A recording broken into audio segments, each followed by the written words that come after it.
આ તરફ પાટીદાર યુવા નેતા અને એસપીજી પ્રમુખ લાલજી પટેલે હાર્દિક પટેલ પર થયેલા હુમલાની ઘટનાની નિંદા કરી હતી અને તેમણે તેને સમગ્ર પાટીદાર સમાજનું અપમાન ગણાવ્યું હતું।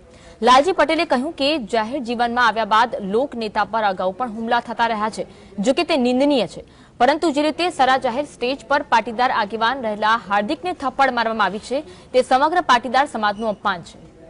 जो आ घटना दुखद है कारण के कोईपण व्यक्ति स्वतंत्र है, गमे ते पार्टी साथे जोड़ाय छे, पण आमां एवुं छे के आंदोलनकार तरीके वारंवार अमारा आंदोलनकारीओए वारंवार कहेलुं के अमे कोई पार्टी साथे जोड़ाईशुं नहीं। એટલે જ્યારે હાર્દિક કોંગ્રેસની અંદર જોડાયો એટલે સ્વાભાવિક એક સામાન્ય પાર્ટીના તરફથી વિરોધનો સામનો કરવો પડે અને જ્યારે બીજો કોઈ પક્ષમાં જોડાય તો સામે અન્ય પાર્ટીએ વિરોધનો સામનો કરવો પડે।